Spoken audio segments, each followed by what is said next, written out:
सितारे बना नहीं होते, घटा में छुपते सितारे बना नहीं होते।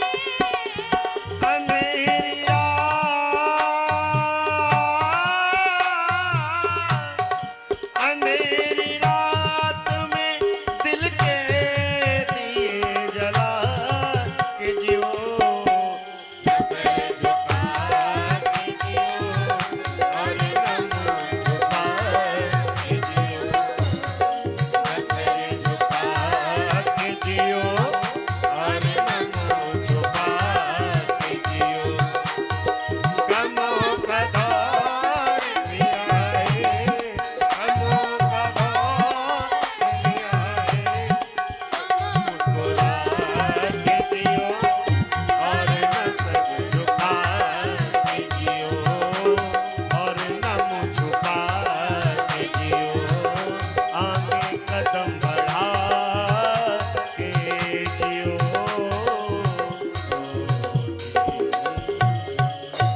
परिस्थिति चाहे जैसी भी हो जाए, हर परमात्मा की इच्छा में अपने आप को शामिल कर लेना चाहिए। जीवन मिला है उसको शानदार ढंग से जीना चाहिए, और जब परमात्मा की इच्छा होती है वो अपने आप सांसों को ले लेता है। हमारे यहाँ के लिए जीवन का ये शाश्वत सत्य है कि मरता शरीर है, कभी आत्मा नहीं मरती। शरीर बदलता रहता है और शरीर का भी ढांचा बदलता है अपने अपने कृत कर्मों के अनुसार। इसलिए जीवन में हम कौन सा कर्म कर रहे हैं इस पर विचार करने की आवश्यकता है। हमारे जीवन का हर एक एक पल कैसा जा रहा है, ऐसा कोई क्षण नहीं है जो 1 मिनट के लिए रुक जाए। हर पल हर क्षण जा रहा है। अब जब आपका एक भी पल स्थिर नहीं है तो फिर आपका विचार भी ऐसा होना चाहिए कि आप एक जगह पर टिके मत रहिए, आगे बढ़ते जाओ, आगे बढ़ते जाओ। जो हो गया है उस पर छोड़ दो, आगे का विचार करो, आगे। हम लोग जीवन में क्या करते हैं, हमारे साथ में जो हो चुका होता है उसी को अपने दिल दिमाग में बैठा लेते हैं। हमारे साथ फलाने ने ऐसा किया, हमारे साथ उसने ऐसा किया, इसको हम बैठाले रहते हैं, जबकि वो समय निकल गया। जीवन मिला है प्यारे, 2 पल की जिंदगी है, उसको मुस्कुरा के जीने की आदत डालनी चाहिए। जैसे यहाँ से हम देख रहे हैं कि यहाँ से जो दूरदर्शन, बुंदेलखंडी दूरदर्शन से जो ये लाइव चल रहा है, लाखों लोग देख रहे हैं इस कथा को। उनमें से एक व्यक्ति ने हमारे उसमें लिखा, टिप्पणी लिखी, काय महाराज जी ये कोटवा वाले बिल्कुल ऐसे बैठे रहते हैं जैसे बांध दिए गए। अब बताओ, आप लोगों के जितने लोग बैठे ना, गांव की कितनी बड़ी बात है, लाखों लोग देख रहे हैं। यही कह रहे थे, टिप्पणी लिखी, काय महाराज जी आपकी कथा चल रही है, कोटवा वाले ऐसे बैठे जैसे बांध दिए गए। अरे भाई, कोई संगीत हो रहा है, भजन हो रहा है, कीर्तन हो रहा है, ताली बजानी चाहिए, मुस्कुराना चाहिए। और आप ऐसे बैठो बिल्कुल समाधिस्थ अवस्था में, ना हंस सकते हो, ना हिल सकते हो, ना डूल सकते हो। प्यारे भाई बहनों, जैसा आपको लोग देखते हैं वही तो लिखेंगे। लाखों लोग देख रहे हैं, इसीलिए बढ़िया मस्ती के साथ में जब भी कोई भजन कीर्तन हो या कथा हो तो बिल्कुल ऐसे बैठे रहो जमे जमाए, तब तो समझ में आता है। फिर कोई ऐसी बात आती है तो उसमें जरूर अपनी क्रिया प्रतिक्रिया हिलडुल करके देनी चाहिए। मैं निवेदन कर रहा था प्यारी भाई बहनों, मानव का जीवन मिला है तो ये भागवत कथा के अंतर्गत जन्मेजय जी ने जब पूछा वेदव्यास जी से, हे प्रभु ये महाशक्ति पराम्मा माँ भगवती कौन है और कैसे प्रकट हुई है। याद रखना, ब्रह्मा जी के प्रकटीकरण का उल्लेख शास्त्रों में है कि कमल के नाल के ऊपर ब्रह्मा जी प्रकट। विष्णु जी का उल्लेख है कि विष्णु जी की नाभि से कमल आया, शेषनाग की सैया पे विष्णु जी प्रकट है, एक पत्ते पर बैठे हुए हैं, उनको दूध पिला रही है पराम्बा। शंकर जी का भी उल्लेख है। काय महाराज, लेकिन ये भगवती कैसे प्रकट हुई, पराम्बा कैसे प्रकट हुई, इसके लिए कल आपने देखा कि महिषासुर के अत्याचार से त्रसित होकर के सारे देवता एक साथ बैठ गए। याद रखना, वैसे देवता कभी इकट्ठा नहीं होते, वैसे संत ऋषि मुनि ब्राह्मण कभी इकट्ठा नहीं होते। कब होते? जब इन पर आफत आती है तभी इकट्ठा होते। हाँ, जब तक इनकी कुटाई ना हो, छटाई ना हो, तो ये अच्छे लोग कभी एक साथ बैठते नहीं, कभी ना बैठते। जब ये राक्षस एक एक करके ढूंढ ढूंढ करके मारते हैं, तब फिर अपने बचने के लिए फिर इकट्ठा योजना बनाते हैं कि अब कुछ किया जाना। आज यही दिखाई भी दे रहा है। अगर कोई एक व्यक्ति किसी अच्छे आदमी को सता रहा है तो बोलेगा नहीं, बोलेगा नहीं तो बुरे आदमी की और हिम्मत बढ़ जाती है, कोई बोलता नहीं। इस प्रकार से एक एक करके जितने भी लोग हैं सज्जन हर जगह पर पीटे जाते हैं, और जो दुष्ट प्रवृत्ति के लोग होते हैं उनकी ताकत बढ़ती चली। जैसे एक जगह की घटना याद आ रही है। एक बार एक व्यक्ति का खेत था, उसमें गन्ने लगे हुए थे, गन्ने। 4 दोस्त थे। 4 दोस्तों में एक थे पंडित जी, एक थे नंबरदार, और दूसरे थे गुप्ता जी, और तीसरे थे हमारे नाऊ ठाकुर। ये चारों मित्र थे, और चारों मित्र गए एक जगह पर गन्ना तोड़ा। जब गन्ना तोड़ा और गन्ना तोड़ के चूसने लगे, गन्ना का मालिक आया। गन्ना का मालिक आया, उसने देखा कि देखो मेरा गन्ना इन्होंने तोड़ लिया है। तोड़ा तो तोड़ा, गन्ना चूसा तो चूसा, एक एक गट्ठर भी बना लिया। अब उसने कहा मैं करूं तो क्या करूं? उसने कहा कहे भैया ये खेत मेरा है, गन्ना क्यों तोड़ा? चारों ने कहा गन्ना हमें खाने की इच्छा थी, तोड़ लिया। अब उसने सोचा कि ये है 4, मैं हूं अकेला, क्या कर सकता हूं? लेकिन उसने बुद्धि से काम लिया, और बुद्धि से काम लेके क्या किया? उसने कहा ठीक है भैया, आप लोगों ने गन्ना तोड़ा, खूब खाया, बहुत अच्छी बात है, घर के लिए बांध की भी ले रहे हो, बहुत अच्छी बात है। ये तो हमारा सौभाग्य है कि कम से कम हमारे खेत के गन्ने का जो है किसी जगह पर जा रहा है, लोग खा रहे हैं, तो बहुत अच्छी बात है। लेकिन भैया आप लोगों ने गन्ना तोड़ा है, कृपया अपना अपना परिचय बता दीजिए। उन्होंने कहा ये है पंडित जी, ये है ठाकुर साहब नंबरदार, और ये है गुप्ता जी, ये है नाऊ ठाकुर। बहुत अच्छा, बहुत अच्छा, बहुत अच्छा महाराज, देखिए देखिए कितना अच्छी बात है, आप लोगों जैसे महान लोगों ने गन्ना खाया। लेकिन एक बात बताएं, क्या आप पंडित जी हैं?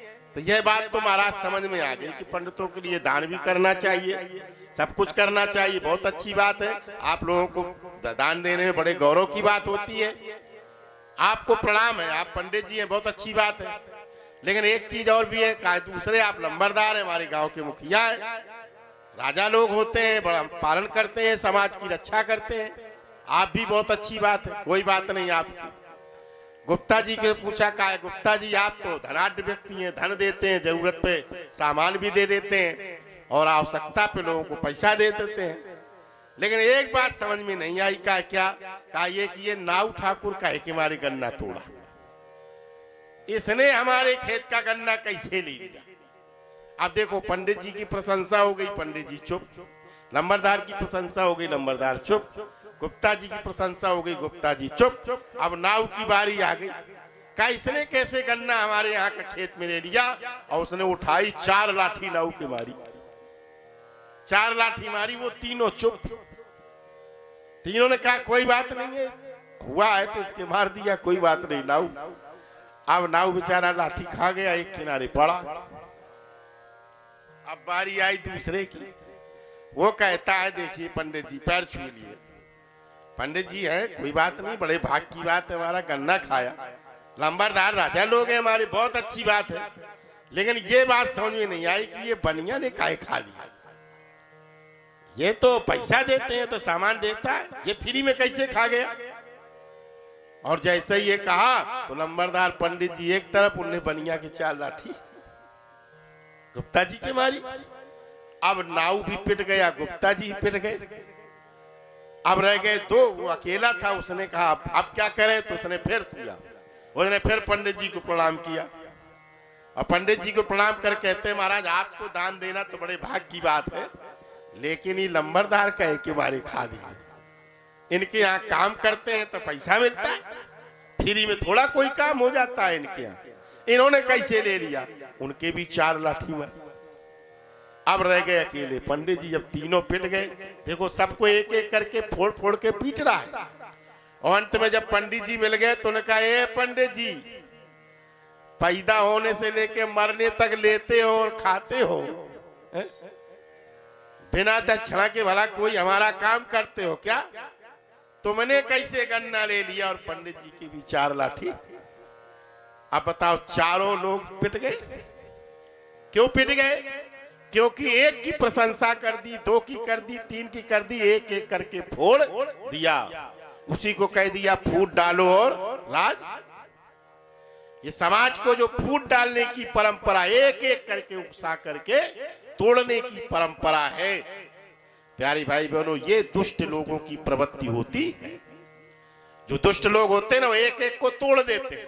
अच्छा ये 4 हैं, मजबूत हैं, इनमें एक एक को पकड़ो, एक एक को लाओ, धीरे धीरे उकसाओ और इनको तोड़ दो। जो अच्छे लोग, यही तो महिषासुर का राज्य। महिषासुर ने अतल वितल तल तलातल रसातल और पाताल, मृत्युलोक, भूलोक, वैकुंठ लोक, स्वर्ग लोक, समस्त लोकों में महिषासुर ने अपना साम्राज्य फैला दिया। याद रखना प्यारे, महिषासुर का मतलब ही क्या है? महामोह है मही शेष विशाला, महामोह मही शेष विशाला, महामोह है मही शेष विशाला, महामोह मही शेष विशाला। ये महामोह है। एक होता है मोह, एक होता है महामोह। जिस व्यक्ति को मोह होता है प्यारी भाई बहनों, वो व्यक्ति सामने वाले का नुकसान नहीं करता, अपना तो भला करता है, अपना तो भला करना चाहेगा, लेकिन वो सामने वाले का नुकसान करना नहीं चाहता। वो सोचता है भैया मैं अपने में रहूं और सामने वाला अपने में रहे, क्योंकि संसार मोह का बना हुआ है।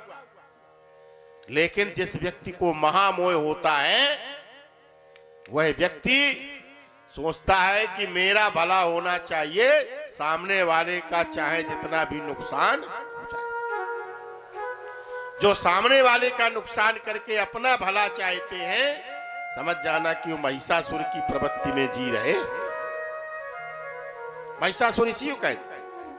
आजकल आप देख लीजिए हमारी प्रवृत्तियां क्या बन गई हैं। बचपन में 2 भाई साथ खेलते हैं, कूदते हैं, और जब वही भाई बड़े हो जाते हैं, बचपन में जब माँ होती है ना पास में, तो दोनों भाई इस बात पर लड़ते हैं, कहते हैं माँ मेरी है, माँ मेरी है। बचपन में दोनों भाई माँ बीच में लेटती है, एक इस तरफ लेटता है, एक बच्चा इस तरफ लेटता है। और बचपन में माँ अगर दूसरे बच्चे की तरफ मुंह करती है तो दूसरा वाला पीछे वाला वो पीछे घुमाता है, मेरी तरफ मुंह कर, वो इस तरफ करता है। दोनों इस बात पर लड़ते हैं कि माँ मेरी है। लेकिन जब यही माँ बूढ़े हो जाती है, जब यही माँ के हाथ पैर नहीं चलते हैं, तो यही दोनों बच्चे इस बात पर लड़ते हैं। बचपन में लड़ते थे माँ मेरी है, अब बुढ़ापे में लड़ते हैं कि अब माँ मेरी नहीं तेरी है। बुढ़ापे में कहते हैं माँ तेरी है, अब तेरे हिस्से में तू सेवा कर, मेरी माँ। बोलो, यही महिषासुर की प्रवृत्ति है जी।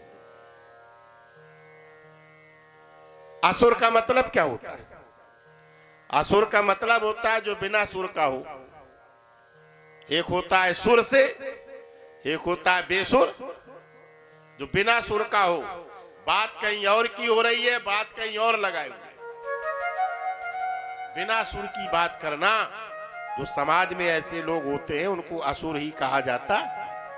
जो धर्म की बात करे, नीति की बात करे, सिद्धांत की बात करे, न्याय की बात करे, ऐसे लोगों को सुर कहा जाता है। और जो इनके उल्टा चले वो असुर कहा जाता है। अपने आप पर भागवत कथा का अवलोकन करते चले जाना। ये कथा का मतलब है क्या था और आज हम लोग क्या हैं। था का मतलब भूतकाल है, पहले के समय में क्या था और आज हम क्या हैं। बस इसको जान जाओगे तो व्यथा मिट जाएगी। जैसे हम सब देखते हैं पहले के समय व्यक्ति की दीवारें कच्ची हुआ करती थी, व्यक्ति के मकान की दीवारें कच्ची थीं, लेकिन पहले आदमी जवान का पक्का हुआ करता था। और आज मकान की दीवारें पक्की हो गई हैं, लेकिन आदमी जवान का कच्चा हो गया। कितना बड़ा अंतर। पहले कच्चे मकान पे रहता था तो पक्के जुबान होती थी, अब आज पक्के मकान है तो कच्ची जुबान। इतना बदल गया है इंसान। और हम चाहते हमारे जीवन में सुख आ जाए, हमारे जीवन में शांति आ जाए। याद रखना, कल बताया था बेटी ने, जो दो मुंहे होते हैं उनको सर्प कहा जाता है। दो मुंहे माने सामने कुछ और पीठ पीछे कुछ और। अब अपने गांव में अपने घर परिवार में चेक करना, ऐसे कितने लोग हैं जो सामने आएंगे तो हाँ बहुत अच्छे हैं बहुत अच्छे हैं, पीठ पीछे जाएंगे तो अच्छा कभी फंसोगे घेर में तो बताएंगे। बोलो, इनको क्या कहा जाता है? जिसकी दो जीभें होती हैं, दो जीभ केवल सर्प की होती हैं, बाकी इंसान की केवल एक जीभ हुआ करती। विचार करके देखो, तभी तो भगवान किनके यहाँ चाहता, जिनकी एक जबान होती है भगवान उनके घर में आते हैं। एक जबान वालों के घर में भगवान आते हैं। रघुकुल रीत सदा चली आई, रघुकुल रीत सदा चली आई, प्राण जाए पर वचन न जाए। रघुकुल रीत सदा चली आई, रघुकुल रीत सदा चली आई, प्राण जाए पर वचन जाए, प्राण जाए पर वचन जाए। जो बोलते हैं वो समझ में तो आता है ना। आप लोग जितने बैठे हैं, आवाज सबके शब्द समझ में आता है कि नहीं? जब शब्द समझ में आता है तो उसे मुख से बोलना भी, क्यों बोलने से उसका अर्थ भी समझ में आ जाता है। हमने शब्द तो समझ में आया, लेकिन शब्द का अर्थ समझ में नहीं आता। तो अर्थ को समझना है तो शब्द को दोहराते रहना चाहिए। जैसे हमारे यहाँ जब प्रश्न पत्र आता है ना, तो अध्यापक कहता है प्रश्न का उत्तर लिखने के पहले प्रश्न को 2-3-4 बार पढ़ लेना चाहिए। जब उसको पढ़ लोगे तो फिर उसका अर्थ अपने आप आ जाए। भगवान जब भी आया है किसके यहाँ पर, उसी के यहाँ आता है जो जबान का पक्का हुआ करता है। जो कह दिया तो कह दिया। पहले के समय में माताएं बहनें अपने बच्चे को गोदी में खिलाती थी, और गोदी में खिला करके बेटा एक ही बात कहती थी, बेटा मर जाना मिट जाना पर कभी दूध की लाज ना। ये मां सिखाया करती थी। कहीं भी आए पहले के व्यक्ति अगर कोई जवान दे देता, अभी मुझे घटना याद आ रही है, राजस्थान में जोधपुर के पास एक गांव था, अभी लगभग 10-12 साल पहले की घटना है। उस गांव में एक व्यक्ति ने अपने दादा के मूंछ का बार उठाया, गिरवी रख गए थे दादा का मूंछ का बार। उनके पिताजी के पिताजी मूंछ का बार गिरवी रख गए थे, और कितने का उठाया? 13,84,000 कुछ रुपए का उठाया। इतना उसका ब्याज बन गया था भाई, खाते में लिखा हुआ। उसने बड़ी पेपर हेडिंग भी निकली थी उसकी बड़ी। उससे पूछा गया इतना रुपया खर्च करके दादा के मूंछ का बाल उठा रहे हो? आजकल लोग जो है स्टाम्प पेपर में लिख देते हैं और व्यक्ति कह देते हैं हमने किया ही नहीं है, नकली है। बोलो बोलो, ये होती है जबान, ये होती है शान प्यारी भाई। इसीलिए तो भगवान तुम्हारे पास आते हैं। देखने का महाराज ये त्रेता युग की चौपाई थी, रघुकुल रीत सदा चली आई, प्राण जाए पर वचन न जाई। अब कलयुग की भी चौपाई लोगों ने बना ली। कलयुग में लोग अपने अपने बच्चों से कहते हैं, ध्यान से सुनना, क्या काय हम कुल रीत सदा चली आई, हम कुल रीत सदा चली आई। ये हमारे कुल की रीत है जो सदैव से चली आई। बच्चे ने पूछा क्या? तो बच्चे से कहते हैं माँ बाप, बचन जाए पर प्राण न जाए, बचन जाए पर प्राण न जाए। तो ये रीत है क्या? ये बचन चला जाए लेकिन प्राण न जाना चाहिए।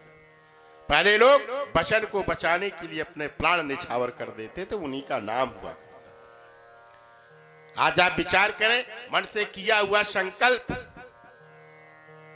लिया था कि नहीं हम इस प्रांगण में मंदिर बनवाएंगे, इस प्रांगण में देवी भागवत सुनेंगे, यज्ञ करेंगे, आज उसकी कार्य रूप की परिणत हो रही है, इसलिए कि ये वचन के पक्के होने का प्रमाण है। नहीं ना बनवाते तो क्या कर लेते भाई, ना कुछ करते तो क्या कर लेते है? माता रानी ने जो कुछ करना था शुरू में सब कुछ कर दिया, हो गया उधर है? नहीं, ये वचन की प्रामाणिकता है। और जो वचन देते हैं और जो पूर्ण करते हैं, भगवान उनके आगे पीछे सदैव रक्षा के लिए खड़ा रहता। हर पल हर क्षण रक्षा करती है माता रानी। जानती हैं कि अगर मेरा बालक ने वचन दे दिया है तो ये पूरा अवश्य करेगा, और उसके पूरा करने के लिए माता रानी किसी न किसी रूप में सामने खड़ी हो जाती, वो मदद करती। आपके पास कुछ नहीं भी होगा तब भी वो जाने कहां से व्यवस्था करती। लेकिन ये भरोसा होना चाहिए, क्योंकि इस युग का सबसे बड़ा मूल आधार है विश्वास। भगवान शंकर ने लिखा है, गोस्वामी तुलसीदास जी ने लिखा है कि यह युग कैसा है। कलि युग सम युग आन नहीं, जो नर कर शर्त क्या लगी है? इस युग के समान कोई दूसरा युग नहीं है, लेकिन शर्त है जो नर कर विश्वास। इस युग में जो व्यक्ति विश्वास करे उसके लिए ये युग सबसे अच्छा है। लेकिन आज समस्या कहां हो गई? जैसे जैसे कलयुग बढ़ रहा है वैसे वैसे विश्वास ही खत्म हो रहा है, और कहते हैं महाराज कलयुग बहुत खराब है। अरे जिसका आधार ही खत्म करोगे तो वो भला मकान कैसे खड़ा हो सकता है? बोलो बोलो। अरे जिसकी नींव ही आप हटा दीजिए तो चाहे इतना बड़ा मकान हो भरभरा के गिर जाएगा कि नहीं? तो कलयुग की नींव क्या है? विश्वास। और जहां विश्वास होता है तो विश्वासम फलम दायकम, विश्वास से फल प्राप्त होता। और आजकल का विश्वास खत्म हो गया। हमको पता है, हम लोगों ने बचपन में देखा है कि अगर कोई तीर्थ यात्रा करने जाता हो या रिश्तेदारी में जाता हो तो घर में ताला नहीं लगता था, ऐसे कुंडी लगा दी जाती थी। और संयोग से कुंडी के मारे अगर कभी ताला भी लगा दिया गया तो अपने पड़ोसी को चाबी दे देते थे और कहते थे भैया हम तीर्थ यात्रा जा रहे हैं, आप लौट के घर देखना। बोलो बोलो, यहाँ जितने बुजुर्ग बैठे हैं कई लोगों के लिए होगा कि लोग अपना ताला लगाया और अपने बगल वाले को चाबी दी जाती। आज कितनी बड़ी समस्या हो गई, कितना विश्वास कम हो गया। जब ये जमाना था तब आपस में प्रेम था, आपस में प्रसन्नता थी। अब आज कितना बुरा जमाना आ गया। घर में लोग हैं 4, पति पत्नी और बेटा बहू या बेटा बेटी, 4 लोगों के बीच में ताले लगे हैं 8। चेक करो, जैसे जाओगे सबसे पहला ताला, वो ताला खोला, फिर इसके बाद सबके कमरे हैं तो अपने अपने कमरे का ताला बोलो, और कमरे के भीतर जाओ तो फिर एक और ताला, अलमारी का ताला, अलमारी को खोलो तो उसके भीतर भी एक और ताला। बोलो बोलो, है कि नहीं है? ये किन लोगों के लिए ताला लगा है? बोलो, ताला तुम्हारे चोरों के लिए लगा है कि ईमानदारों के लिए लगा है? चेक करो। अरे घर में 4 लोग हैं, पति पत्नी है, पुत्र है, बहू है, बेटे हैं, नाती हैं, परिवार के बीच में भी ताला लगा हुआ है। इससे बड़ी डूब मरने वाली बात कोई और क्यों? तुम्हारे आपस का इतना प्रेम खत्म हो गया कि तुम अपने ही लोगों के बीच में संदेह करते और कहते हो कलयुग आ गया, जमाना खराब हो गया। जमाना नहीं खराब हुआ है, हम जमाने के आधार को खुद खराब कर। कलियुग समयुग आन नहीं, पर जो नर कर विश्वास, जो विश्वास करे उस व्यक्ति के लिए ये बहुत अच्छा है। आजकल लोग कहते महाराज अपने रुआमा का तो विश्वास है नहीं है, फिर हम किस पर विश्वास करें? रोए का भी विश्वास नहीं है ना, फिर विश्वास किस पर करो? यारी भाई बहनों, अगर विश्वास करना है तो क्या करो? का गाय राम गुण गण विमल, परमात्मा के, महामाया मातेश्वरी के, भगवान के गुणों का गुणानुवाद करो, क्योंकि इनका गुण, इनकी जो गाना है, इनकी जो रचना है, इनकी जो कथाएं हैं, ये हमारे जीवन को विमल बनाती है।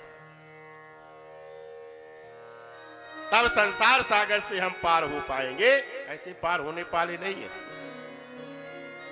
अपने जीवन की कुंडी ताला खोलो जो बंद है, दिमाग के ताला। और याद रखना, परमात्मा ने इस शरीर में हर चीज 2 बनाई है। पैर 2 है, हाथ 2 है, आंख 2 है, कान 2 है, यहां तक आंतें 2 है, बड़ी आंख छोटी आंख, फेफड़े 2 है, लीवर 2 है, गुर्दे बड़ा है ना? क्यों नहीं? तू समझ में आ रहा है? अंदर की भी चीजें 2, बाहर की भी चीजें 2। केवल परमात्मा ने एक है चीज बनाई, ये जो एक है, ऐसी 2 चीजें हैं। अब वो कौन कौन सी चीजें हैं जो एक है? 2 है ही नहीं, उसके बिना काम नहीं चलेगा। वो 3 चीजें हैं। काय कौन सी? काय पहला दिमाग। दिमाग कितने? 1। दिल कितना है? 1। बोलो हार्ट कितने? 1। और ये जीभ कितनी है? 1। 2 जीभ सांप की होती है, पहले बता दिए। अब इसका मतलब क्या है? मानो परमात्मा ये संकेत देना चाहते हैं प्यारे, अच्छा जीभ में देखो, जीभ नरम होती है कि कठोर? बोलो बोलो। जीभ में हड्डी नहीं है। यानी मेरी मां को ना पसंद थी शक्ति जुबान में, मेरी मां को ना पसंद थी शक्ति जुबान में, इसीलिए नहीं दिए हड्डी जुबान। इस जुबान से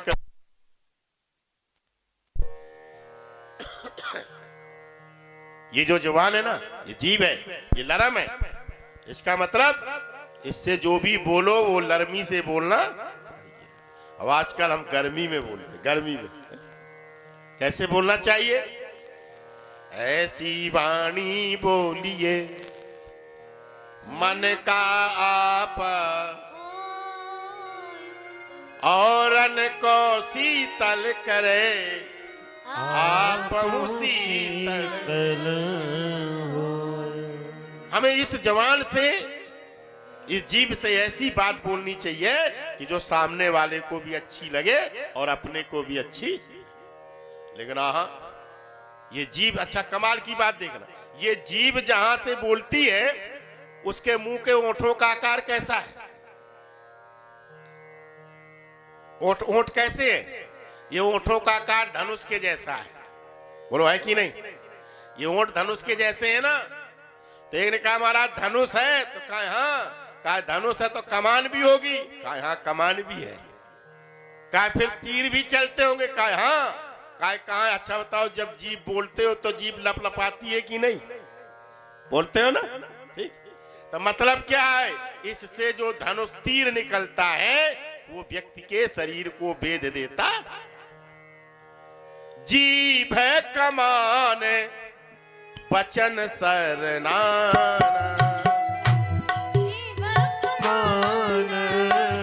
वचन सरनाना। जीभ है कमान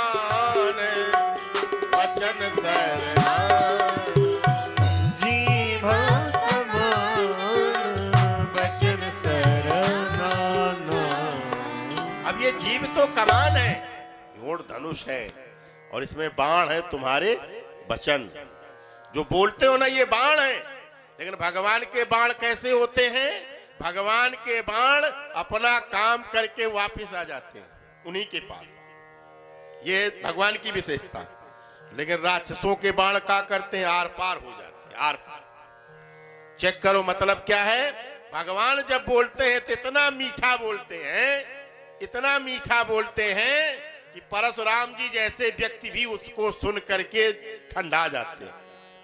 बोलो। राम बचन सुनी कछु के जुड़ानी, राम बचन सुनी कछु के जुड़ानी, राम बचन सुनी कछु के जुड़ानी, राम बचन सुनी कछु के जुड़ानी। बोलो बोलो। भगवान जब बोलते हैं तो परशुराम जी जैसे व्यक्ति की भी छाती ठंडी हो जाती है। लेकिन हम और आप बोलते हैं तो विचार करो, सामने वाले की छाती जरती है कि ठंडी हो जाती है? हम कैसा बोलते हैं? विचार करो। अरे बात तो वही है ना, अपने बेटे से, पड़ोसी से, बहुओं से, लड़कों से बात करनी है तो बात करने का तरीका है ना। तो पहली बात, जीभ एक है, ये संकेत देती है कि हमें अपनी जुबान एक रखनी चाहिए। दूध मुआ नहीं बनना चाहिए, दो मुआ। आज कुछ और का, कल कुछ और का नहीं। दूसरा कौन सा एक है? दिमाग और दिल। ध्यान से सुनना। अच्छा एक बार बताओ, आपका एक पैर कट जाए, बोलो एक पैर से काम चल जाएगा कि नहीं? चल जाएगा। एक हाथ टूट जाए, एक हाथ से काम चल जाएगा। एक आंख फूट जाए, एक आंख से काम चल जाएगा। एक गुर्दा फेल हो जाए, दूसरे से काम चल जाएगा। यानी शरीर में जितने भी दो दो चीजें एक एक फेल हो जाए तो भी तुम जिंदा रह सकते हो। लेकिन जरा ईमानदारी से बताओ, अगर तुम्हारा हार्ट फेल हो जाए तो? अगर हार्ट फेल हो गया तो गोविंदा है, इसका मतलब हार्ट एक है, इसे फेल नहीं होना चाहिए। अच्छा दूसरा, तुम्हारा हार्ट बहुत अच्छा है लेकिन माइंड फेल हो जाए तब? माइंड भ्रष्ट हो गया, चले गए कोमा में, बोलो बोलो, काम चलेगा? नहीं चलेगा। परमात्मा से पूछा गया, महाराज ये एक एक क्यों दे रहे हो? तो उन्होंने कहा मैंने इसलिए एक दिया है इंसान को कि दिमाग एक है और ये शरीर में ऊपर के भाग पर है, और ये हार्ट बीच में है, नीचे बीच में जुबान है। मानो भगवान ये संकेत करना चाहता है कि ये जो दिमाग है ना, ये लगाओ संसार में, ये दिमाग लगाओ संसार में। और दिल कहां लगाओ?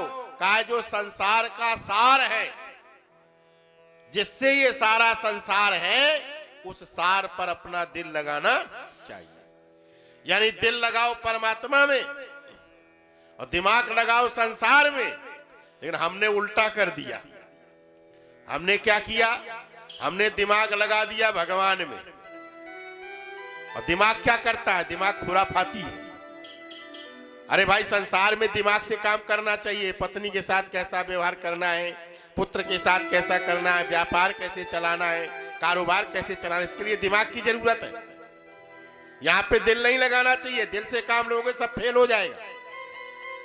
इसलिए कारोबार में, व्यापार में, घर परिवार को कैसे चलाना है, इसके लिए दिमाग लगाना चाहिए। तो दिल कहाँ लगाना चाहिए? दिल लगाना चाहिए परमात्मा में, क्योंकि ये भगवान ही सारे संसार को चला रहा। हमने उल्टा कर दिया। हमने क्या किया? हमने दिल लगा दिया संसार में। और जब दिल लगाया संसार में तो फिर बाद में गाते हैं मेरे दिल के टुकड़े हजार हुए, कोई यहां गिरा कोई। क्योंकि संसार झूठा है, संसार धोखेबाज है, संसार स्वार्थी है। और जब आपने संसार में दिल लगाया और उसका स्वार्थ सिद्ध हो गया तो तुम्हारे दो लातें मारेगा कि नहीं मारेगा कि अब मेरा काम हो गया जाओ? और बाद में कहते हो महाराज बहुत स्वार्थी संसार है, बहुत बेईमान है, मैंने इतना किया और इसने ऐसा कर दिया। अगर तुमने दिमाग लगाया होता तो नहीं फंसते, लेकिन दिमाग लगा दिया भगवान में। क्या लगाया? जाने भगवान है कि नहीं, हम यहाँ रोज रुपया चढ़ा रहे हैं, जाने फल मिलेगा कि नहीं। ये दिमाग है ना, दिमाग अपना काम कर रहा है। जाने ये सामने पीठे रखी है, बढ़िया पीले पीले चावल रंग करके धर दिया, ऊपर से कला धर दिया, जाने भगवान है कि नहीं। तुमने दिमाग इसमें लगा दिया, इसीलिए परेशान हो गए। दिमाग लगाना चाहिए संसार में और दिल लगाना चाहिए भगवान में। और जहां दिल लगा होता है वहां कभी दिल लगी नहीं हुआ करती। भगवान कहता है मुझसे दिल लगाया तो तुमने जहां भक्ति की, हां भगवान कहता है मैं वहां। भक्त ने कह दिया खंभे में भगवान है, भगवान खंभे में आ गया। लेकिन ये भक्त की पुकार होनी चाहिए। तो हम अपने जीवन में बदलने के लिए, जो हमारा ये दिमाग है ना, आज कहते नहीं माइंड परेशान है। कल बताया था बेटी तेजनी ने कि हमारा घर सेट है, परिवार सेट है, बच्चे भी सेट है, बीवी भी सेट है, यहाँ तक घर में सेट, सोफा सेट है, कार भी सेट है, बंगला भी सेट है, कारोबार भी सेट है। कहा पर समस्या क्या है? कहा महाराज जी माइंड अपसेट है। अब बताओ, सब कुछ सेट है लेकिन आपका माइंड अपसेट है। जितना ज्यादा तुम बढ़ते चले गए उतना माइंड से परेशान होते। तो माइंड को सेट करने के लिए ये भागवत। तो जो दुष्ट लोग होते हैं वो अपसेट करते हैं। दुष्ट लोगों का काम है अपसेट करना। आपका घर परिवार बढ़िया चल रहा है, वो कुछ ना कुछ ऐसी खुराफात करेंगे जिससे आपके घर परिवार में विद्रोह पैदा। यही महिषासुर है। और महिषासुर ने सब जगह पर अपना साम्राज्य स्थापित कर लिया, सब जगह। और महिषासुर से परेशान होकर के सारे देवता, यहां तक जब पृथक पृथक ब्रह्मा जी लड़े, विष्णु लड़े, शंकर लड़े, तो भी ये महिषासुर से जीत नहीं पाए। याद रखना, अगर बुरे लोगों से जीतना है तो अच्छे लोगों को इकट्ठा होना पड़ेगा। लेकिन आज समस्या क्या है?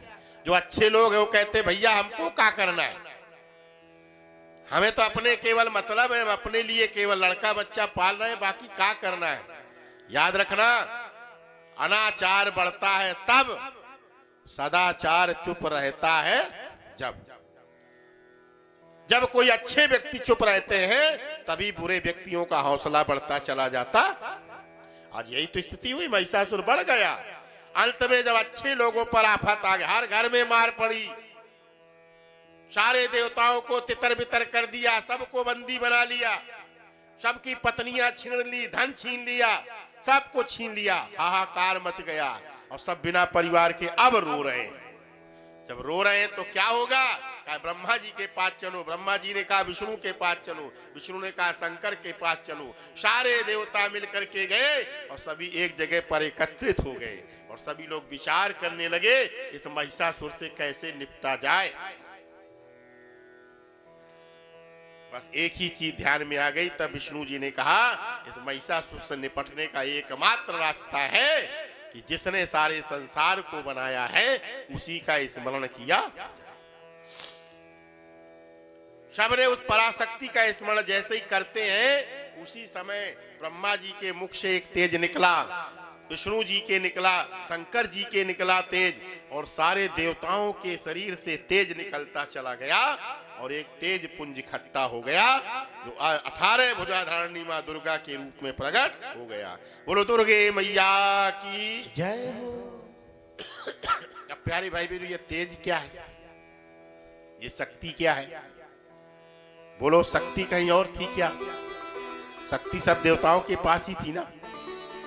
सभी देवताओं के भीतर से निकल के आ गई पूंजी, और निकल के पूंजी जब इकट्ठा हो गई तब वो दुर्गा बनती है। मतलब क्या है?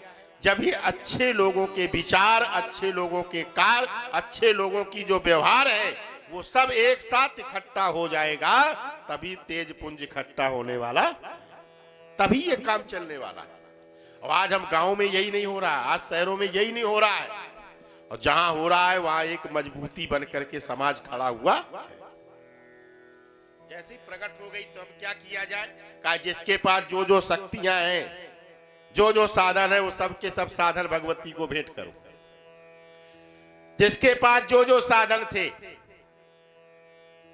विष्णु जी के पास चक्र था, शंकर जी के पास त्रिशूल था, वरुण के पास में यमपास था, यमराज के पास में पांच था, वरुण के पास में पांच जन्म शंकर था। जिसके पास में जो जो शक्ति थी, इंद्र के पास में वज्र था, सबने वो शक्ति दे दी। मतलब क्या है? जब भी आपको असुरों को हराना होगा तो आपके पास जो शक्ति है उसी शक्ति को समाज के लिए समर्पित करना पड़ेगा। आपके पास धन की शक्ति है ना, तो धन लगाओ। आपके पास तन की शक्ति है तो तन लगाओ। आपके पास बुद्धि की शक्ति है तो बुद्धि लगाओ। लेकिन हम लोग अच्छे काम के लिए अपना तन मन धन नहीं लगाते हैं, अपनी बुद्धि नहीं लगाते हैं, बल्कि अच्छा काम कैसे बिगड़ जाए इसके लिए हम अपनी बुद्धि लगाते हैं, हम अपना धन लगाते हैं। अरे समाज में कोई अच्छा व्यक्ति, हमने देखा है पहले के समय में पहलवानी हुआ करती थी। गांव में अगर कोई लड़का पहलवानी करता था तो पूरा गांव मिलकर के उसको खिलाता था। गांव मिलकर खिलाता था कि हमारे गांव में एक पहलवान तैयार हुआ है तो पूरा गांव का नाम होगा। और आजकल कोई अगर पहलवानी कर रहा हो तो गांव वाले सोचेंगे कभी दूध में जहर मिला दिया जाए तो ये निपट जाए। बोलो कहां की शक्ति जा रही है? हमें दुर्गा बनना है, दुर्गा जी की शक्ति इकट्ठी करनी है प्यारी भाई बहनों, तो अपनी शक्ति को सदुपयोग में लगाना पड़ेगा। गांव में कोई अच्छा व्यक्ति है उसको आगे बढ़ाओ। पढ़ने वाला हो, लिखने वाला हो, राजनीति करने वाला हो, किसान हो, जो भी हो, अगर अच्छा व्यक्ति है तो अच्छे लोगों की जिम्मेदारी बनती है उस अच्छे व्यक्ति को मिलकर के आगे। आपके गांव में श्रेष्ठ कार्य यहाँ पर हो रहा है, भंडारा 11 तारीख को है, 10 तारीख को यहाँ भंडारा बनेगा। क्या आप लोगों ने अभी विचार किया यहाँ पर हजारों लोग आएंगे तो उनको कैसे भोजन कराना है? हम लोग उसमें क्या सहयोग कर सकते हैं? आखिर कौन सी ऐसी आवश्यकता पड़ी थी कि वहां कुरारा से छोड़ के यहाँ पर यज्ञ करवाई? इसलिए करवाई कि इस गांव से मोह है, इस गांव से थोड़ा लगाव है, ये गांव मेरा है, ये कृष्णा देवी को लगाव है। इसीलिए गांव में इतना खर्च कर दिया। और ये भी तय कि यज्ञ करवाने के बाद ये कब आएंगे कब ना आएंगे कोई पता है? जैसे हमेशा आते थे वैसे ही आएंगे, और नहीं भी आएंगे। हमसे कहा महाराज जी अब हमारा ये जो भी बना हुआ प्रांगण है ये भी हमें समर्पित कर देना, ये भी चरण में कर देना है, जिसके लिए वही सब संभालेंगे। और माता रानी ने संभालने वाले भी कर दिए प्रकट। यह भाव हम 10 रुपए खर्च करने में अपना नाम चाहते हैं, या लाखों रुपया करने के बाद न किसी नाम की कामना है न किसी यश की कामना है। हमें आपको भी प्यारी भाई बहनों अपने घर से महिषासुर हटाना है। अगर तुम्हारे घर में महिषासुर है तो समझ जाना अराजकता निश्चित रूप से हावी होगी। अच्छा, महिषासुर का पहला प्रमाण क्या है? आप कैसे जानोगे कि हमारे घर में महिषासुर है? एक बता दे, जोरदार ताली बजाओ तो बता दे। आपको बता देंगे हमारे घर में महिषासुर है कि नहीं। जो व्यक्ति अपने घर में जो व्यक्ति अधिक देर तक सोता रहे तो समझ जाना ये महिषासुर है।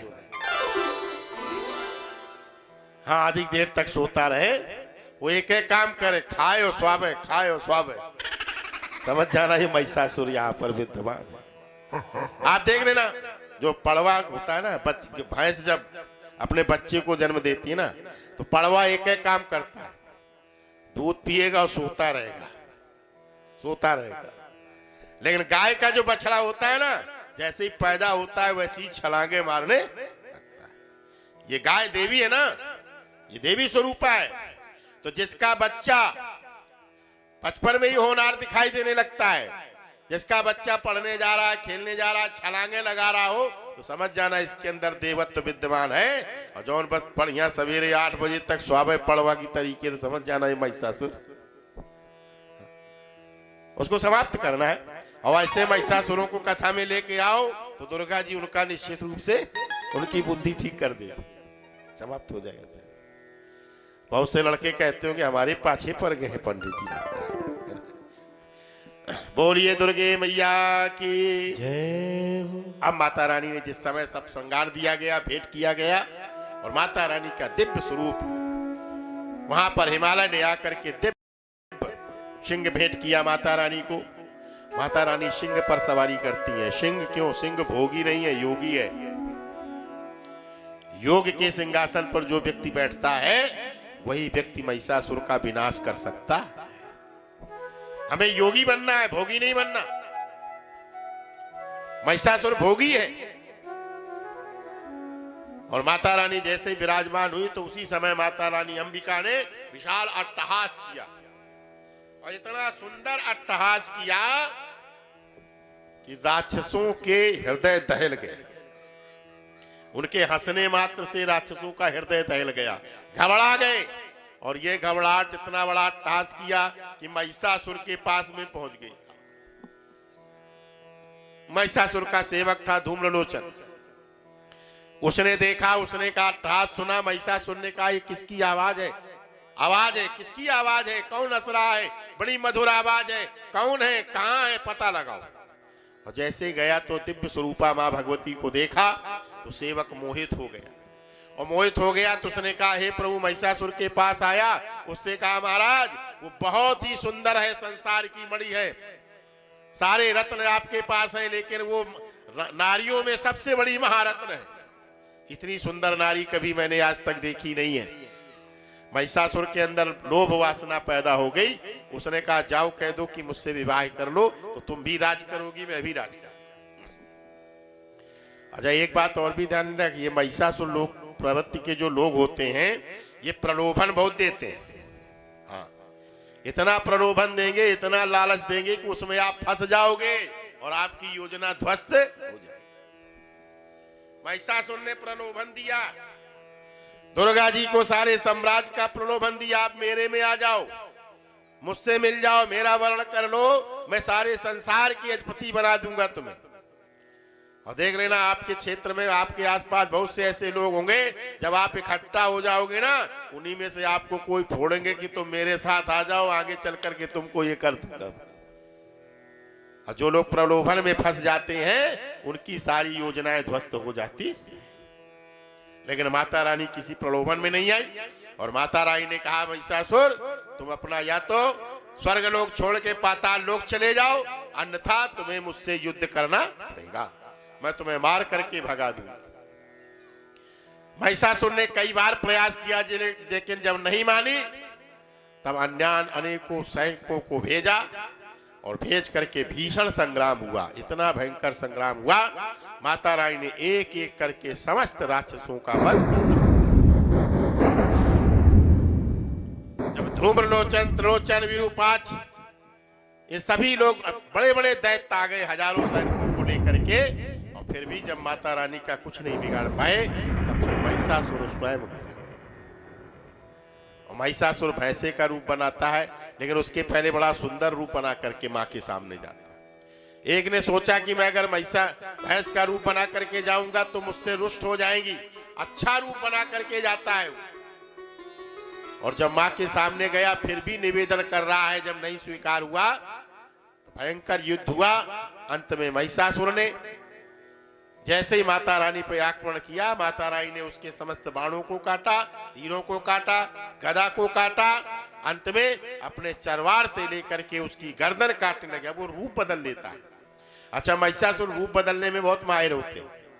आपके भी जितने गांव में, गली में जो महिषासुर टाइप के लोग होंगे, और रूप बहुत बदल लेते हैं। ऐसा रूप बदलेंगे, ये यज्ञ हो रही है तो बिल्कुल देवता बन जाएंगे। हाँ, मधुशाला में पहुंच जाएंगे तो वही होने लगेंगे, पाठशाला में पहुंच जाएंगे तो पढ़ाने भी लगेंगे। इसी प्रकार से महिषासुर अनेकों रूप बदल रहा है। लेकिन माता रानी ने महिषासुर को पकड़ा और उसको विदीर्ण कर दिया। उसने जैसे रूप बदलने की चेष्टा की, आधा संहार किया था, आधा गर्दन काटी, और तलवार से, त्रिशूल से उसकी छाती की। बोलो दुर्गे मैया की जय हो।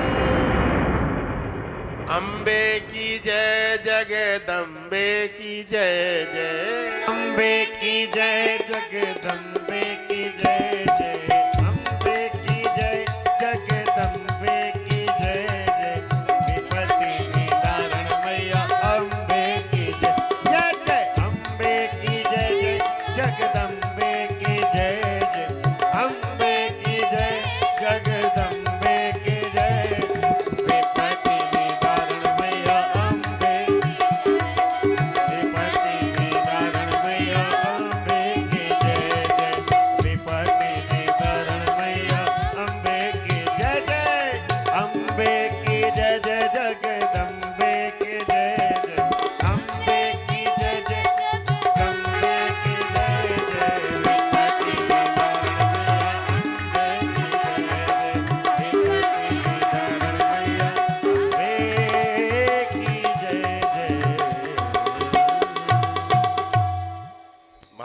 बातेश्वरी ने इस प्रकार से समस्त देवताओं का कल्याण किया।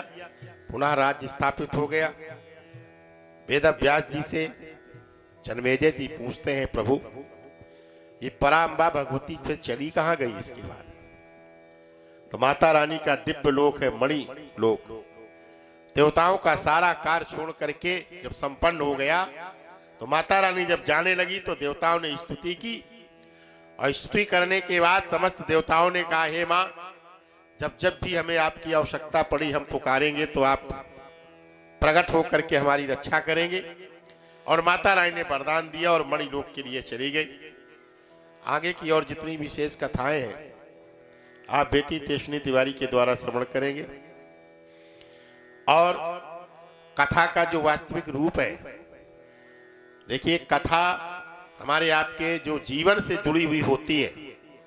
हम लोग जो सुनाते हैं कथा व्यासपीठ से, वो कथा का सार है जिसे समाज से कैसे वो कथा परिलक्षित हो हमारे आपके बीच। और कथाओं का जो क्रम होता है वो क्रम जब तक हमारे आपके भीतर प्रवाहित नहीं करता है तब तक कथाएं समझ में नहीं आती। आज महिषासुर का अंत तभी हो सकता है जब हमारी आपकी देव शक्तियां जागृत हो जाए। आगे की पावन कथा बेटी के द्वारा श्रवण करेंगे और बहुत ही क्रम से कथाएं चल रही हैं। और कल प्रातः कालीन मां भगवती का और जितनी भी दिव्य प्रतिमाएं यहाँ पर आई हुई, गणेश जी हैं, शंकर जी हैं, नंदी बाबा हैं, तो पंच देवियां हैं। तो पंच देवताओं का कल जल में वास होगा। कल से अधिवास प्रारंभ हो जाएंगे। तो जिनको भी भगवान के जल में वास होते हुए देखना है, उनका दर्शन करना है, वो लोग प्रातःकालीन यहाँ पर 8 बजे उपस्थित हो जाएंगे। क्योंकि यहाँ प्रातःकालीन जल में भगवान का वास होगा, इसके बाद पूजन होगा, ये क्रम होगा। और इसके बाद भगवान का अन्न में वास होगा। अन्न के लिए आप लोग अपने अपने घरों से अन्न ला करके भगवान पर चढ़ा सकते हैं। अन्न के वास में भगवान को अन्न से पूरे किया जाएगा।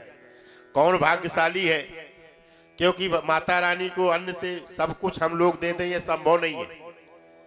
जितना अपने पास सामर्थ्य है माता रानी को भेंट करने का प्रयास करेंगे। कभी कभी तो ऐसा देखा गया है कि जब भी प्राण प्रतिष्ठा होती है तो भगवान का वो 5 किलो में ढक जाए। और कभी कभी ऐसा भी देखा गया है लोगों का 20 कुंटल खर्च हो जाता है फिर भी नहीं ढक पाते। अब कुटुंबा में माता रानी क्या करेंगी ये तो माता रानी जाने। ये आप सभी लोगों के ऊपर निर्भर होता है। तो अन्न में वास होगा, एक दिन फल में वास होगा, फूलों में होगा। और सैया दिवस के बाद 10 तारीख को प्रातः प्राण प्रतिष्ठा यहाँ पर होगी। और चूंकि पंच देवियां हैं यहाँ पर, प्रतिमाएं भी अधिक हैं और व्यवस्था नगर में घुमाने की हमारी समझ में नहीं आ पा रही है, इसलिए नगर भ्रमण का कार्यक्रम रोका जाएगा। नगर भ्रमण में सभी देवियां नहीं जाएंगी, यहीं से सारे देवताओं का आह्वान किया जाएगा। और अगर आप लोग नगरवासी अगर कोई अच्छी व्यवस्था हमें बता देंगे कि इस ढंग से होगा तो उस पर विचार किया जा सकता है, नहीं तो यहीं से प्राण प्रतिष्ठा कराया जाएगा। क्योंकि देवी प्रतिमाओं को घुमाना है, 5-5 प्रतिमाएं हैं और उसमें से अगर कहीं ऊंचा नीचा हो गया, कोई भी प्रतिमा इधर उधर गिर गई तो समस्या खड़ी हो जाएगी। इसका ध्यान रखते हुए यहीं पर प्राण प्रतिष्ठा का उत्सव होगा। और 10 तारीख को बढ़िया भंडारा रात भर बनेगा, 11 को भंडारा है, उसका आप लोग पान करेंगे। आइए आगे कथा बेटी के द्वारा श्रवण करें। तेजी से जयकारा लगा करके स्वागत करेंगे। बोलिए दुर्गे मैया की।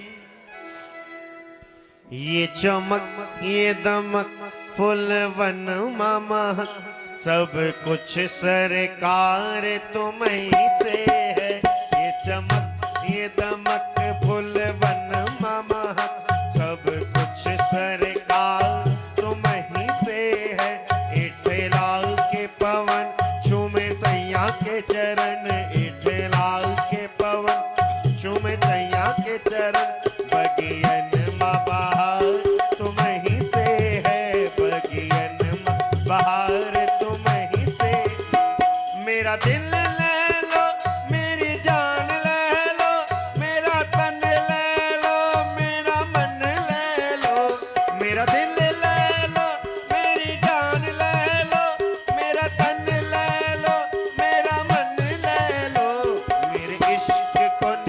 निस्बत है तुमसे, मेरे इश्क को निस्बत है तुमसे, जीवन श्रृंगार तुम ही से है, ये चमक ये दमक फुलवन मामा, सब कुछ सरकार तुम ही से है।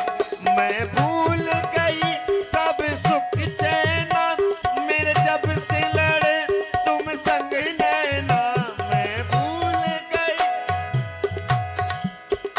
मैं भूल गई सब सुख चैना, मेरे जब से लड़े तुम संग नैना, मेरे जब से लड़े तुम संग नैना, मोरी नस नस में है प्रीत तोरी, मोरी नस नस में है प्रीत तोरी, मेरा सब आधार तुम ही से है, ये चमक ये दमक फुलवन महक, ये चमक ये दमक फुलवन महक, सब कुछ सरकार तुम ही से है, इठला के पवन चूमे सैया के चरण, इठला के पवन चूमे सैया के चरण, बगियन बहार तुम ही से है, बगियन बहार तुम ही से है, बगियन बहार तुम ही से है, बगियन बहार तुम ही से है।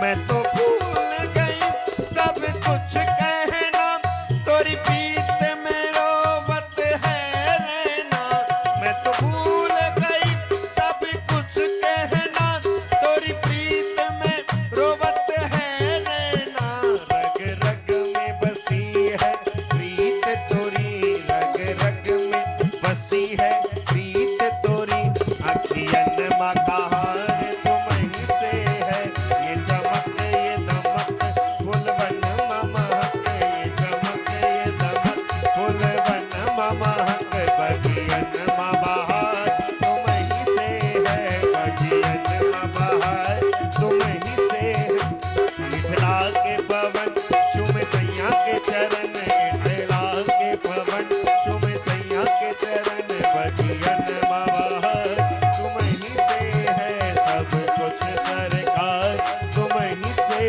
है, सब कुछ सरकार तुम ही से है, बगियन बहार तुम ही से है, तुम ही से है। जय करा शेरा वालिदा, बोल साचे दरबार की जय।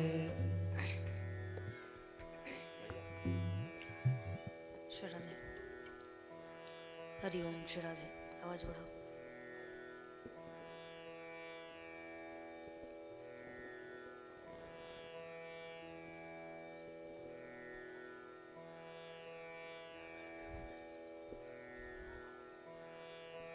श्री राधे।